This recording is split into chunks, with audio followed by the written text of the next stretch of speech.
अगर हम बाबा साहब के जीवन पर थोड़ा सा दृष्टिपात करें,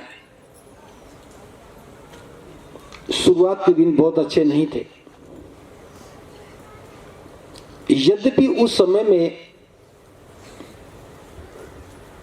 बाबा साहब का परिवार बहुत समृद्ध परिवार था, क्योंकि पिता सेना में सूबेदार थे। अंग्रेजों के शासनकाल में सेना में सूबेदार होना कोई सामान्य बात नहीं थी। पिता सेना में सूबेदार थे।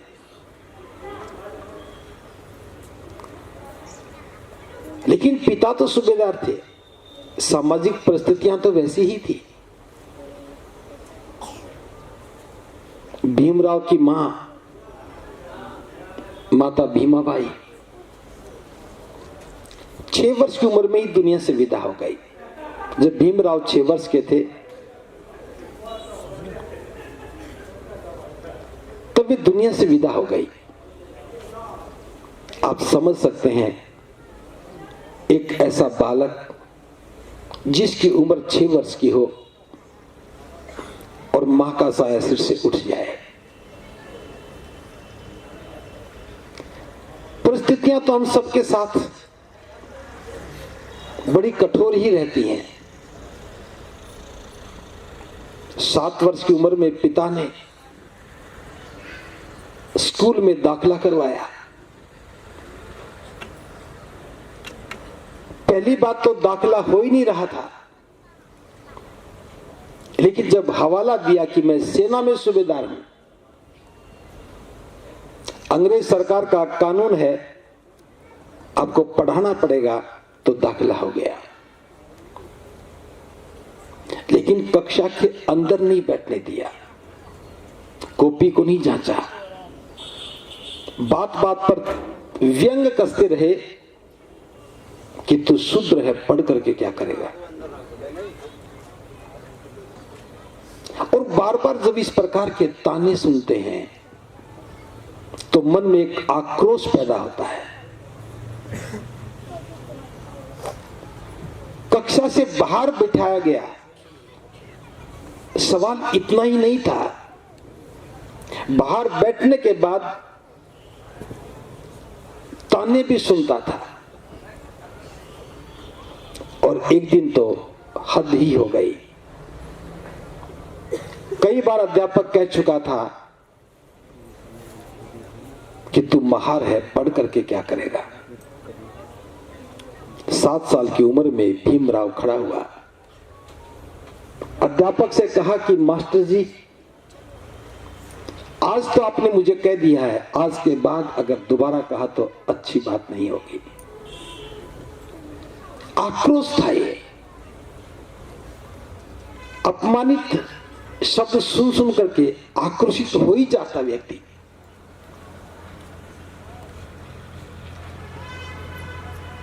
प्यास लगती थी तो पानी नहीं पिया जा सकता था, घड़े को छूने की मनाही थी।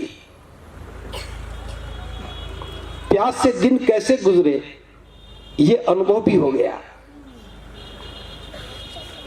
10वीं पास करने के बाद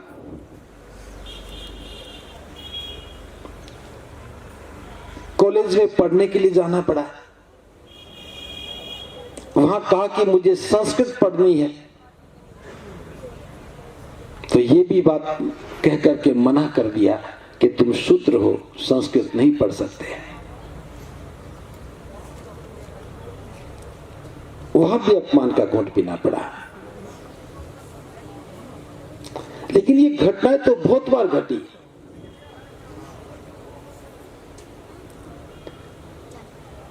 जीवन में बदलाव कब आया?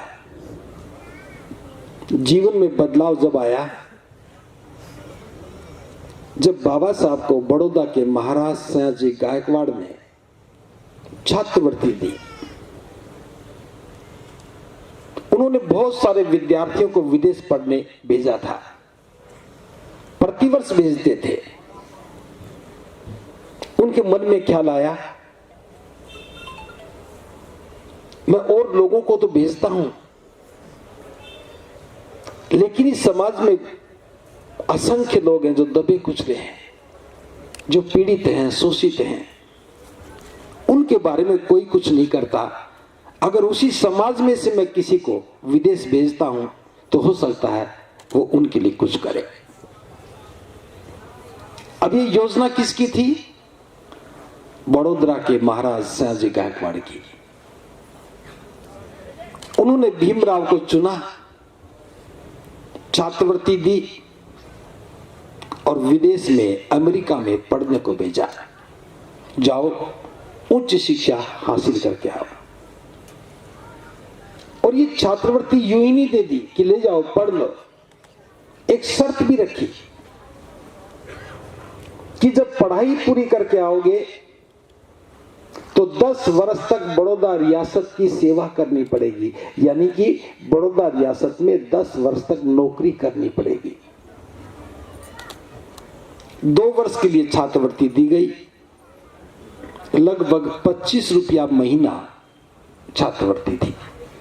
आज तो कुछ भी नहीं दिखता, लेकिन आज से 100 साल पहले 25 रुपए की बहुत बड़ी कीमत थी।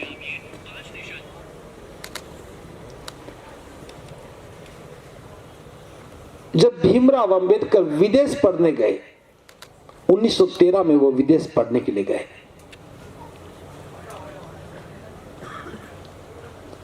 उस समय घर में एक बेटा हुआ जाने से पहले, जिसका नाम यशवंत था। यशवंत की उम्र मात्र 6 महीने थी जब बाबा साहब ने घर छोड़ने का निर्णय लिया विदेश जाने के लिए। छात्रवृत्ति 2 वर्ष के लिए थी, निवेदन करने पर 3 वर्ष की हो गई। 1 डिग्री करने के लिए गए थे बाबा साहब, कई पढ़ाइयां करने लगे। बाबा साहब और पढ़ना चाहते थे, लेकिन जो दीवान था बड़ौदा रियासत में, उसने नहीं पढ़ने दिया। बार बार चिट्ठियां लिखी और बाबा साहब को पढ़ाई छोड़ करके वापस आना पड़ा। वापस आने के बाद बड़ौदा रियासत में गए, वहां नौकरी मिली, वित्त विभाग में सचिव की नौकरी, बहुत अच्छी नौकरी थी। लेकिन जाते ही जिस हालात में कदम रखा, वहां से बाबा साहब का जीवन रूपांतरित होने लगा। जिन दफ्तर में प्रवेश किया,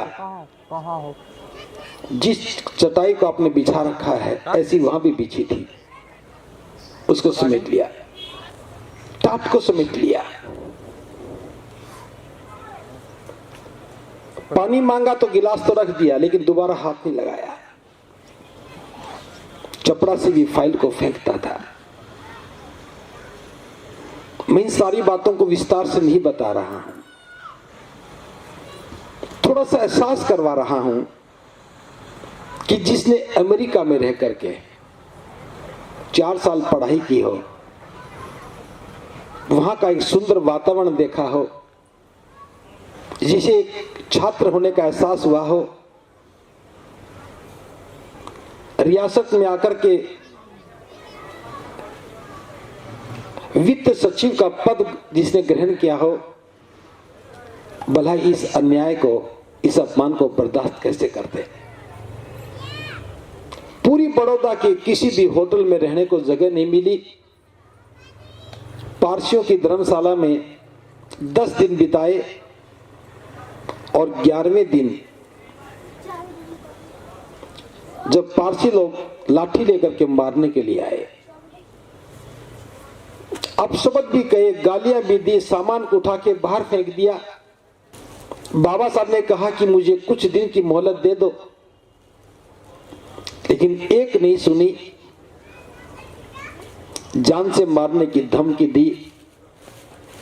तो वहीं से बाबा साहब ने सामान को समेटा और जाकर के महाराज को अपना इस्तीफा सौंप दिया। बाबा साहब ने कहा कि नौकरी करने के लिए तो मैं आया हूं, लेकिन नौकरी के बदले में जो अपमान मिलेगा इसकी मैंने कल्पना नहीं की थी। ऐसे वातावरण में मैं नौकरी नहीं कर सकता। लेकिन बड़ौदा के महाराज का कर्ज तो था। बड़ौदा के महाराज ने कुछ नहीं कहा। जब वहां से बाहर निकले तो रेलवे स्टेशन पर आए, पता चला कि गाड़ी 4 घंटे देरी से चल रही है। तो 4 घंटे स्टेशन के पीछे की तरफ एक छोटी सी नदी थी। नदी के पास महाराज सयाजी गायकवाड़ का एक बाग था। उस बाग में एक बरगद का पेड़ था। उसके नीचे बाबा साहब 4 घंटे तक बैठे रहे और सोचने लगे कि मैं इतना पढ़ा लिखा, जब मेरे साथ ऐसा हो रहा है तो मेरे समाज के साथ कैसा होता है। उसी समय बाबा साहब ने एक संकल्प लिया कि मैं आजीवन अपने समाज को मानवीय अधिकार दिलाने के लिए, उनको ऊपर उठाने के लिए काम करूंगा। जो संकल्प बाबा साहब ने उस दिन लिया, 23 सितंबर 1917 का दिन था, और फिर वहां से निकल आए।